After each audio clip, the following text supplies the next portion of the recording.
In the United States, luxury sedans really aren't what they used to be in regards to popularity. Sure, we still have the BMW 330i and Mercedes-Benz C300 along with the Alfa Romeo Giulia, Lexus IS, and Genesis G70, but buyers are looking for crossovers. They're looking for practicality. They're looking for a vehicle that's going to give them more versatility during those winter months or if they have larger families. But for those of you looking for a sedan, you also want a hatchback-like design with that practicality. The A5 has always been a solid alternative in this market.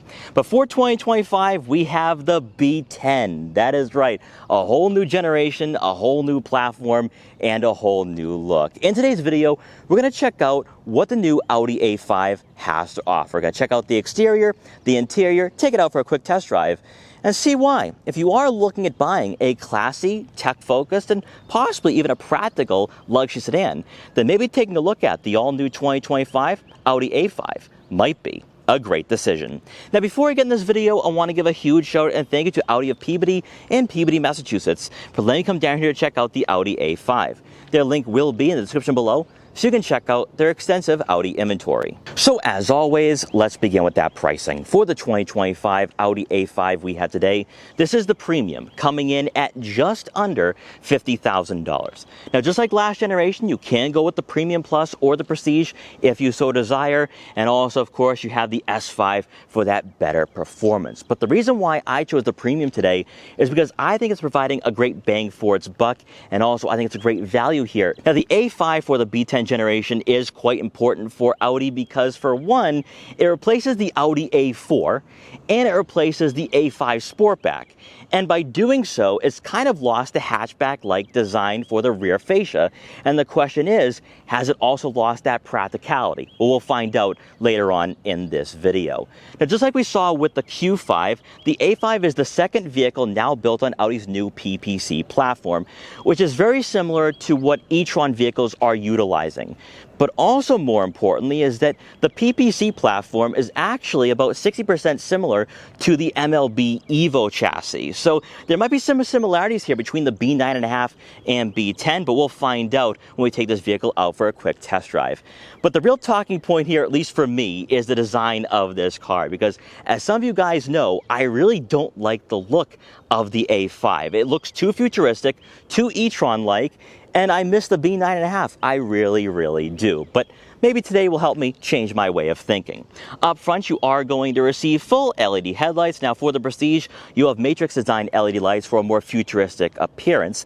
But then one thing I really do like, though, is that you have this gloss gray grille here, which is quite classy and also somewhat sporty as well. And there will be a lot of gloss gray accents found throughout for this vehicle. Now, you are going to have functional side air curtains for better airflow and helping out with that overall fuel efficiency. But one thing we have seen here with the B10, Q5, and A5 is that there's a lot of minimalism here with the design. Not a lot of striking body lines. You have rounder front and rear fascias. Maybe some of you are looking for that, but I feel like the A5 for 2025 is a bit of a step back compared to the B9.5. Then as you make your way over the side profile, we have 18-inch alloy wheels here, which is actually a great pairing for this car. For one, the PPC platform is very well refined and rigid, and I think you're going to like the fact this car is rather quiet on the roadways. So that is one thing I am going to say here about the PPC platform, is going to give you some EV-like tendencies with that ride quality and interior insulation. Now, even with the Premium, you are going to have power folding, color match side mirror caps with turn signal indicators to go along with blind spot detection for added safety. Then as you make your way around to the back here, you are going to have that sloping roofline once again, like we saw with the B9.5 A5. But then from certain angles, I see a sedan once again like that Audi A4.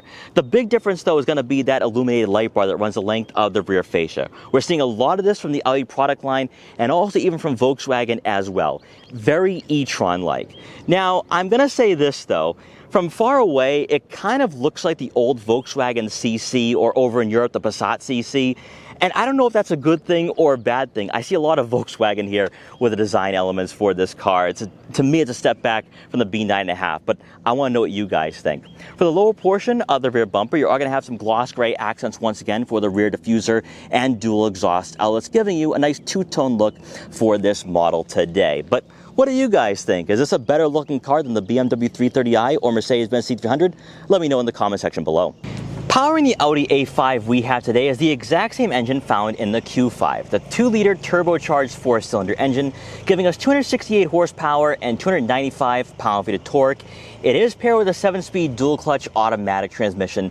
That is one surprise here, because a lot of manufacturers in this market are moving away from dual clutches and embracing the ZF 8-speed life. And then, of course, Mercedes-Benz is giving you a 9-speed automatic.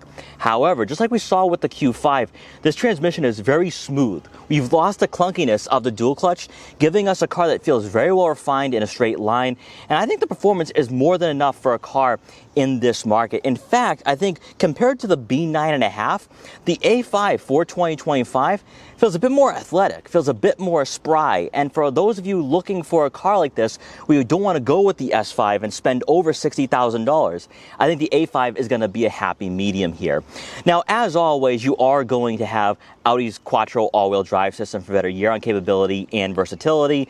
And for those of you who do live in colder regions of the US, this will help out with those winter road conditions. Probably more importantly, though, is going to be that fuel economy. You're looking at right around 22 miles per gallon in the city and 31 miles per gallon on the highway, which is pretty standard for a Turbo 4 in this market. So if fuel efficiency is what you're looking for and demanding, I would probably wait for a plug-in hybrid or maybe even just go with an e-tron in the near future. But what you have here for one more generation with a gas-powered motor that also is paired with a mild hybrid system, this is going to be a great choice for those of you looking to stick with that internal combustion engine. Hopping inside the 2025 Audi A5 for 2025 with a premium, you are going to receive power adjustable heated leather trim seats for both the driver and passenger, with the driver's side having memory seat functionality, which is going to be pretty useful if you have more than one driver in the family. Now, with these seats, they're actually very comfortable, they're very supportive, and they're not too much different than what you experienced with the B10 A5. So this might be the way to go if you are looking at buying a brand new Audi for 2025. On higher trims, you can get ventilated seats as well, which would be perfect on a very hot day like today. Now, the rest of the interior is identical to the Audi Q5, aside from the fact that for our model, with it being a premium, you don't have an infotainment system for the passenger side, which is most certainly not necessary.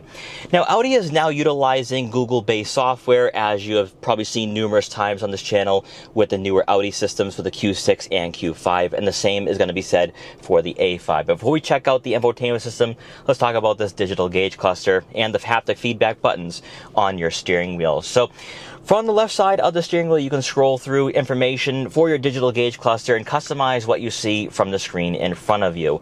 I will say, though, that it is somewhat intuitive. You can change up this layout to your liking, but I kind of miss the older Audi's virtual cockpit, which to me felt more immersive, more futuristic, and I think now Audi is embracing a more minimalist design, not only for the exterior, but also the interior as well with their technology. And maybe it's because they don't want people getting distracted by the screens, which is admirable, but I wish that we had a bit more functionality here with this digital gauge cluster. On the right side of the steering wheel will be your icon that will adjust your heated steering wheel, which does feel really nice in the hands. Firm 10-2 and 9-3 grips, which is more than good for a car in this market because it's not going to be an S5. Also from here, you can adjust the volume and tuning for your infotainment system from here as well. Taking a look at the infotainment system, this is Android-based software that we're now seeing in a lot of vehicles in this market, including the BMW 330i. At the bottom of the screen will be all your quick access icons for your dual zone climate control up front, AC, front and rear defrosters, fan speed, and fan direction, which is, again, very similar to a lot of vehicles now in 2025, not only luxury sedans and crossovers, but also the mainstream vehicles too. On the left side of the screen will be quick access icons for your home screen, but then also from here, you're going to have all your widgets in place for your navigation, radio, Sirius XM, phone, Android Auto, Apple CarPlay. Also, of course, you will have sub-menus for the vehicle settings, driving assistance features, accessibility. So all of this is going to be very similar to the Q5 that we had recently featured. Also, you will have an icon for your navigation system, your radio settings, your Bluetooth connectivity, then also your vehicle settings as well, which you can customize and go through on your own time and at your own discretion. It's also from here where you're going to have all your general settings, such as your connection, sound, display, Audi Assistant, privacy settings, etc. And again, this is actually very straightforward. It's a bit more simplified than what you had last generation with the Audi MMI user interface. But I still prefer the old B9.5 tech. That's just me though. But I think for a lot of you who are more tech focused, younger, looking for something like this and the functionality being very cleanly laid out, you're going to probably prefer this layout to the B9.5. Then when placing the Audi A5 in reverse, you are going to have a number of different camera systems, which is a bit of a surprise since this is a premium and not a premium plus or prestige. You're going to have a rear backup camera with trajectory, also top view camera as well. And then when you are approaching objects in front of you when you are parking, a front facing camera activates. So a lot of visibility here when you are backing into tight spots on a city street or in a garage. Making your way towards the center console, you are going to have two USB-C inputs, a 12-volt outlet, and a wireless phone charging pad. For the center console itself, it is flanked by gloss black trim. You're going to have this new gear selector here, which might take some time to get used to. You're going to have your drive mode selector as well next to your auto start stop and traction control on and off button. And with the A5 Premium, you will have balance, dynamic, and comfort. So balance is actually a really good drive mode for this car. It still feels sporty and youthful, but I think dynamic might be speaking to you if you are an enthusiast. You're also going to have a physical knob for the volume and tuning here, which is great to see. Then two buttons next to your gear selector for your park assist features and camera systems. And you will have an electronic parking brake as well next to two cup holders. For the standard storage compartment, there is enough room for some smaller items, maybe a couple wallets or smartphones, but that's basically it. Not too deep here. Then to round out the front seating area for our model, we have the optional fixed panoramic glass roof, which does bring in a lot of natural light to the interior. Also opens up the interior, and we see a lot of this now in EV products. So Audi is starting to blur a line between their e-tron products and their full gas-powered models. Now for passengers in the second row, they're going to receive right around 35 inches of legroom, which is standard for a car in this market. It would fall right in line with the BMW 330i and Mercedes-Benz C-Class. But this right here is where it's a bit of a sacrifice, going with the A5 over the Q5. However, though, even for a premium, these seats are plush, they're comfortable, and better yet, you have climate control back here with just a premium at $50,000. It's these smaller details, it's these smaller tech features that makes me think the premium is the way to go over the Prestige and Premium Plus, but that's just my take. Now with the A5, you do sit a little lower to the ground, much like we saw with the Q5, to maximize headroom. Even with this fixed panoramic glass roof, I don't think taller passengers will be hitting their head on the headliner, which is great to see. Now, unfortunately with the A5, it does have some Grand Tourer-like tendencies, at least for the interior layout. So I don't think you'll be squeezing in a third person in the center, which most cars in this market are not going to be offering that versatility. So again, something to keep in mind here with the A5 for 2025. But there is a good amount of shoulder room, it's a good amount of leg room, and for a car in 2025, this is at least giving you the bare minimum for this market. Now also back here, you will have two center mounted air vents to go along with two USB-C inputs. Once again, we have the climate control back here. Then to round out the second row seating area, you do get a center armrest with two cup holders. Then as you make your way around to the back, if there was any doubts here for the A5 as being no longer a hatchback, well, we can set those concerns to rest because you are going to receive a power liftgate. And inside, behind the second row seats, you're looking at right on 26 cubic feet of room, which is about 4 cubic feet better than last generation.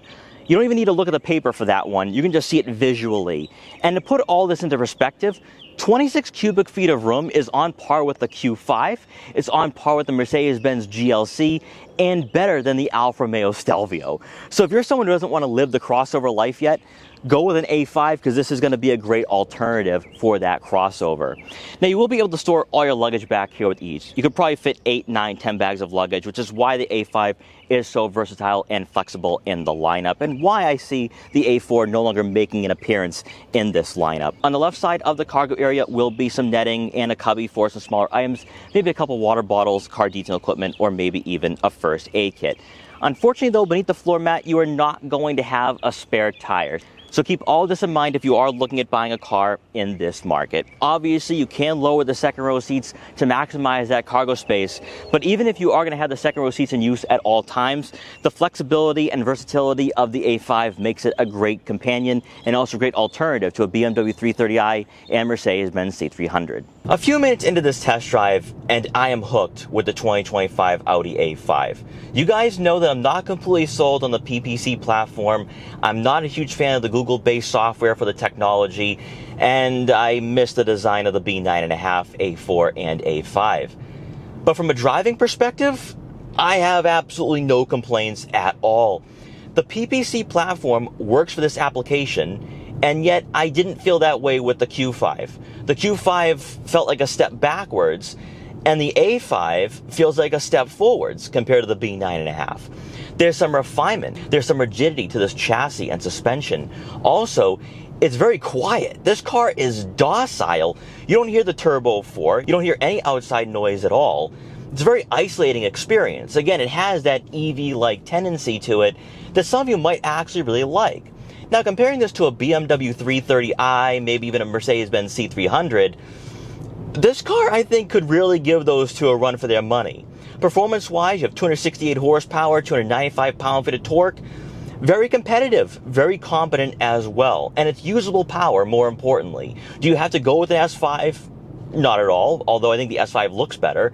I think that is the way to go for this particular generation. But if you're looking for a sedan, you're looking for a car that is still somewhat practical and also luxurious, you have that with the A5. And also, I don't think you need to go with a Premium Plus or Prestige. Yes, I'm saying that. You don't need to go with those two higher trims. The Premium we have today is more than enough.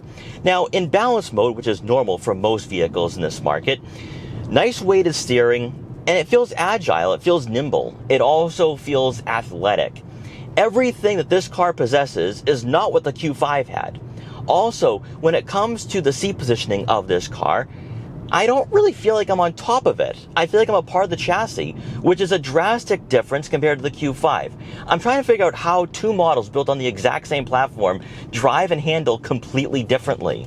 And maybe it's just because with the Q5 you don't have that lower center of gravity, obviously more ground clearance. But for the PPC platform, it works with the B10 A5. There is absolutely no noise coming from this engine. There is no noise at all. And in a way, this kind of reminds me of a baby Audi A7. I think I'm going to go that far. Because with the A7, it's a premium luxury hatchback or sedan, really. And what you have is a car that kind of feels like that at $50,000 to start. This is huge. This is huge for Audi. And you guys know, I was very critical about the Q5. Haven't been a big fan of the Q5. Also, even with the A5 today, I still prefer the design of last generation. And yet, from a driving perspective, being behind the wheel of this car for the last 10 to 15 minutes, I'm actually really liking it. I really do. Now, it's not going to feel as performance-oriented as a BMW 330i. I'm not expecting that at all. And it doesn't feel as luxuriously tuned as a Mercedes-Benz C300. But I'm perfectly fine with all of this. Again, Audi is focusing on technology, and they're now utilizing that technology with the platform that they have, and I think it works. I think it works for the B10 A5. Now, also, you did the 7-speed dual clutch, which is buttery smooth. I said that with the Q5, and this transmission, I think, is a great pairing with this Turbo 4. Now, I know some people would say, oh, but I prefer the ZF 8-speed in the BMW 330i and Alfa Romeo Giulia. I have to say, I think the 7-speed dual clutch is better than the 9-speed in the Mercedes-Benz C300. That's how far I'm willing to go here. Now, also factor in that with the A5, you have more of a hatchback-like design, so you have more practicality than a 330i, than a Mercedes-Benz C300. This car is quite versatile in a way. And its on-road driving dynamics is what's really going to captivate a lot of you, in my opinion. You got to look past the technology. You're going to have to look past the exterior design. Because the soul of this car, I think, is one of the best in this market. I'm going to say that right now. I think this could give the BMW 330i with the cluster architecture platform a run for its money.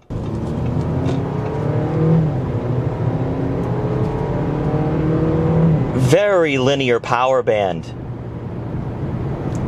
Now, a lot of your power does kick in around mid-range, and surprisingly, there's not a lot of turbo lag here.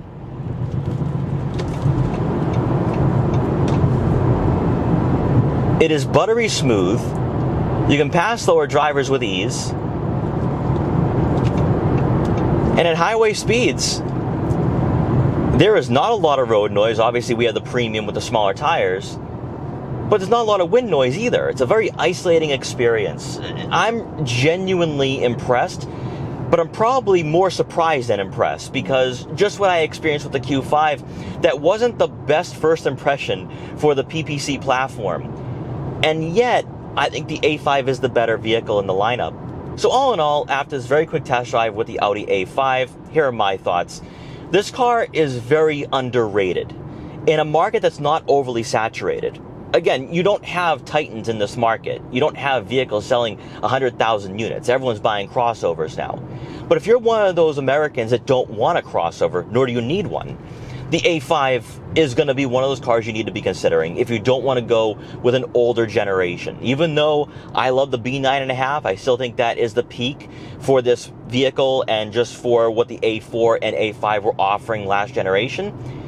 But in this market today, currently in 2025, this is very competitive with a lot of sedans in this market. It might not be as agile or as athletic as a 330i or Alfa Romeo Giulia, but I think tech-wise, I think comfort-wise, and refinement-wise, this is most certainly on par with everything in this segment right now. And that's really all Audi needed to do with the B10. It's just that there's so much different here for the B10, and I'm so loyal to the B9 1/2 that it's going to take some time to get used to this generation. But I think in time, this particular car, the A5 and S5, might age very well over the next few years. So guys, I hope you enjoyed this quick review for the 2025 Audi A5 Premium. If you did, please like, comment, share, and subscribe for more, and I will see you guys next time.